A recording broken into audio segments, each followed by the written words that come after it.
Israel, meantime, is urging residents and visitors alike to leave large areas of Tehran immediately, while Iran's Revolutionary Guard is calling for residents to get out of Tel Aviv as soon as possible. Those heightened threats coincide with both countries launching military strikes for a fourth straight day. Several people were killed when a missile fell near the U.S. consulate in Tel Aviv. Dozens more were injured. CBS News foreign correspondent Holly Williams is in Erbil, Iraq, with more. Israel's Prime Minister Benjamin Netanyahu justified his country's attack on Iran by saying that the Iranian nuclear program is a, quote, clear and present danger to Israel.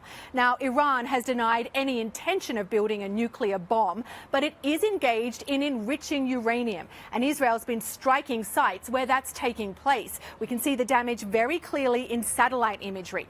Yet some experts say that unless Israel can take out the Fordow nuclear site, where Iran is also enriching uranium, then this war will have been in vain.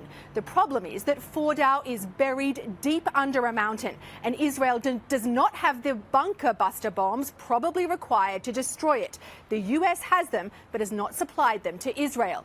So far in this conflict, the US has been aiding Israel by shooting down incoming Iranian missiles. But if the US decided to join in Israel's airstrikes, then retaliation from Iran would probably become more likely. And Iran has already threatened to target American military bases and ships. There are around 40,000 US troops here in the Middle East. But if Iran retaliates, the roughly 2,500 American troops thought to be here in Iraq would be an obvious target, simply because they are right next door. Holly Williams, CBS News, Erbil, Iraq.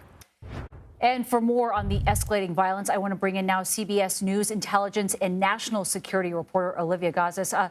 Olivia, thank you very much for joining us. CBS News has learned that the State Department is now instructing embassies to relay the information that the U.S. is not involved in Israeli strikes in Iran and that they're acting unilaterally. So what can you tell us about that directive? Absolutely. So a source shared excerpts of this internal cable that went to U.S. embassies and consulates worldwide, effectively instructing American diplomats to say loudly and proudly that the U.S. is not involved in Israel's offensive strikes on Iran, and that the United States remains open and hopeful that diplomatic talks with Iran about its nuclear program can resume. Now, this is important because it is a broadcasting and an operationalizing of really the only public comment that we have heard from Secretary of State Marco Rubio, which was early on in the conflict, saying that these strikes carried out by Israel were unilateral, that the U.S. was not taking part, only that the U.S. would defend its interests there in the region and come to the defense of its ally Israel in the event that happened.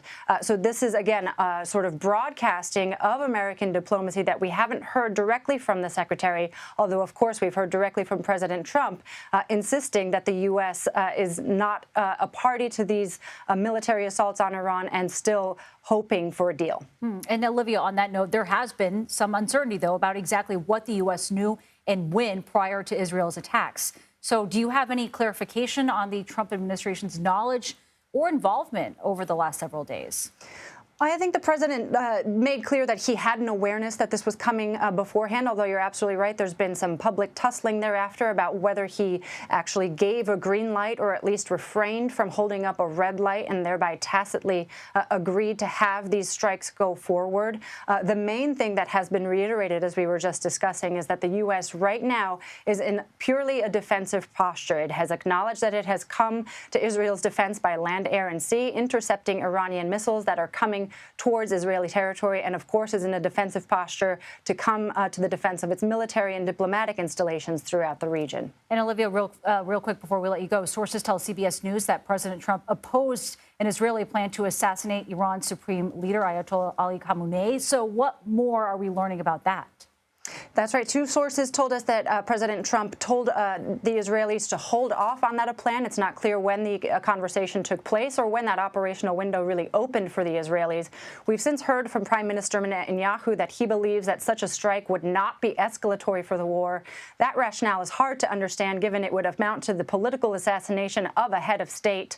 And actually, experts who watch this closely have argued that Khamenei has actually been the brakes for years on the nuclear program, which might otherwise have been accelerated in a very quick fashion by hardliners in the regime who want to race to a bomb. Plenty of reporting right there. Olivia Gazis, thank you very much.